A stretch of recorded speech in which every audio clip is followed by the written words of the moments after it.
नमस्कार, आप देख रहे हैं फॉलो अप। मैं हूं सन्नी सारद और इस वक्त की बड़ी खबर यही है कि उत्पाद सिपाही भर्ती प्रक्रिया को फिलहाल स्थगित कर दिया गया है। मुख्यमंत्री हेमंत सोरेन ने ये बड़ा फैसला लिया है। जैसा कि आप लगातार ये खबर के माध्यम से देख रहे थे कि एक के बाद एक अभ्यर्थियों की मौत हो रही थी। जो ऑफिशियल डाटा कल झारखंड पुलिस की तरफ से ही जारी किया गया था, उसके अनुसार 11 लोगों की मौत हो चुकी थी। आज एक और मौत हुई है, कल भी एक मौत हुई थी। ये आंकड़ा जारी करने के बाद हो सकता है तो करीब 12-13 अभ्यर्थियों की मौत अब तक हो चुकी है। और ऐसे में मुख्यमंत्री हेमंत सोरेन ने एक मैसेज राज्यवासियों के लिए जारी किया है और इस मैसेज के जरिए ये ऐलान किया है कि अगले 3 दिनों तक उत्पाद सिपाही की जो भर्ती प्रक्रिया थी उसे स्थगित किया जा रहा है। और अब 3 दिन के बाद अगर ये भर्ती प्रक्रिया होती है तो सुबह 9 बजे के बाद किसी भी सूरत में जो अभ्यर्थी हैं उन्हें दौड़ाया नहीं जाए। आप सब जानते हैं कि 583 पदों के लिए उत्पाद सिपाही की भर्ती के लिए दौड़ हो रही है और इसमें करीब 6 लाख अभ्यर्थी जो है वो भाग ले रहे हैं। अगले 4 सितंबर तक भर्ती होना था, फिर पता चला कि पलामू में 9 तारीख तक ये भर्ती प्रक्रिया चलनी है। अब ऐसे में मुख्यमंत्री हेमंत सोरेन ने एहतियात के तौर पर अगले 3 दिन तक भर्ती प्रक्रिया पर रोक लगा दी है और इसकी मॉनिटरिंग बाकायदा कर रहे हैं। मुख्यमंत्री ने क्या कुछ कहा है ये मैं आपको पहले पढ़ के बता दे रहा हूं। उन्होंने कहा है कि जोहार साथियों, उत्पाद सिपाही की नियुक्ति प्रक्रिया में दौड़ के क्रम में प्रतिभागियों की असामयिक मृत्यु दुखद और मर्माहत करने वाली है। पूर्ववर्ती सरकार द्वारा बनाए गए नियमावली की अविलंब समीक्षा का निर्देश देते हुए हमने इस ढंग की भविष्य में सभी बहालियों के लिए नियमावली में बदलाव करने का निर्देश दिया है। साथ ही इस प्रक्रिया में दुर्भाग्यवश पीड़ित और शोकाकुल परिवार को सरकार की तरफ से तत्काल राहत पहुंचाने के लिए प्रस्ताव बनाने का निर्देश दिया है। मुख्यमंत्री ने कहा है कि एहतियातन अगले 3 दिनों के लिए हमने इस भर्ती प्रक्रिया को स्थगित करने का निर्देश दिया है।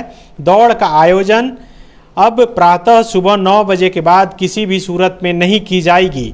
जिन अभ्यर्थियों को दौड़ के पूर्व स्वास्थ्य परीक्षण की जरूरत महसूस होगी उनके लिए चिकित्सकों की पर्याप्त व्यवस्था होगी तथा सभी प्रतियोगिता स्थलों पर प्रतिभागियों के लिए नाश्ते फल का व्यवस्था होगा जिसमें कोई भूखे पेट न हिस्सा ले, ये सुनिश्चित किया जाएगा। आखिर किन कारणों से हमारे गांव समाज से के अपेक्षाकृत स्वस्थ चुस्त लोग पूर्व से चली आ रही शारीरिक परीक्षा में हताहत हो जा रहे हैं। आखिर झारखंड सहित देश में पिछले 3-4 वर्षों में सामान्य जन के स्वास्थ्य में ऐसा क्या बदलाव आया है। इन युवाओं की असामयिक मृत्यु के कारणों की समीक्षा करने के लिए जिसमें कि भविष्य में ऐसी घटना घटित न हो, हमने स्वास्थ्य विशेषज्ञों की भी एक समिति गठन कर परामर्श रिपोर्ट देने का निर्देश दिया है। तो देखिए, उत्पाद सिपाही नियुक्ति मामले में जिस तरह से लगातार अभ्यर्थियों की मौत हो रही थी, इस मामले में एक साथ मुख्यमंत्री हेमंत सोरेन ने कई निर्देश दिए हैं। पहला जो निर्देश है वो तो ये है कि नियमावली में उन्होंने बदलाव करने की बात कही है। उन्होंने कहा है कि पूर्ववर्ती सरकार की जो नियमावली थी उसकी समीक्षा करने और उसमें अगर ऐसा कुछ है तो बदलाव करने का निर्देश दिया गया है। दूसरा जो निर्देश उन्होंने दिया है कि दुर्भाग्यवश जिन अभ्यर्थियों की मौत हुई है उस शोकाकुल प्रभाव को तत्काल कैसे राहत पहुंचाया जाए, इसके लिए एक प्रस्ताव बनाने का निर्देश दिया है। तीसरा जो अहम निर्देश मुख्यमंत्री हेमंत सोरेन ने दिया है वो ये है कि अगले 3 दिनों तक बहाली प्रक्रिया को रोक दी गई है। और चौथा अहम निर्देश ये है कि सुबह 9 बजे के बाद अब किसी भी सूरत में दौड़ का आयोजन नहीं करने का निर्देश मुख्यमंत्री ने दिया है।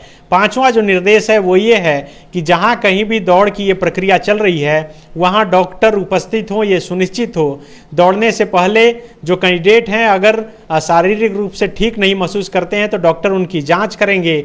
और इसके बाद एक और निर्देश दिया गया है कि जहां कहीं भी ये दौड़ प्रतियोगिता अब होगी वहां नाश्ते और फल का व्यवस्था कैंडिडेट के लिए किया जाएगा।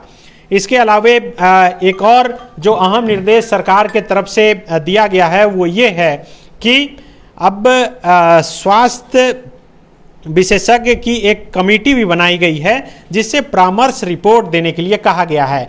तो जैसा कि आप सब देख रहे हैं कि कैसे लगातार एक के बाद एक जो अभ्यर्थी हैं, उत्पाद सिपाही के कैंडिडेट हैं, उनकी मौत हो रही थी। और ऐसे में मुख्यमंत्री हेमंत सोरेन ने खुद इस मामले में संज्ञान लिया है और अधिकारियों को एक साथ कई निर्देश दिए हैं। और सबसे बड़ी बात, बड़ी खबर खास करके उन कैंडिडेट के लिए जो या तो इन घटनाओं से डर गए थे और लगातार अब दौड़ में शामिल नहीं हो रहे थे, तो उनके लिए यह है कि अगले 3 दिनों तक दौड़ की इस प्रक्रिया को, फिलहाल नियुक्ति प्रक्रिया को जो है वो स्थगित कर दिया गया है और अगले 3 दिन के बाद फिर जो है वो शुरू होगा या नहीं ये बताया जाएगा।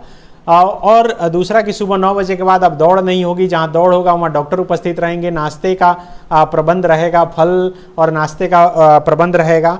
जो कैंडिडेट जिनकी मौत हो चुकी है असामयिक दौड़ने के दौरान जो घटना घटी है, उनके परिवार को कैसे, शोकाकुल परिवार को मदद पहुंचाया जाए।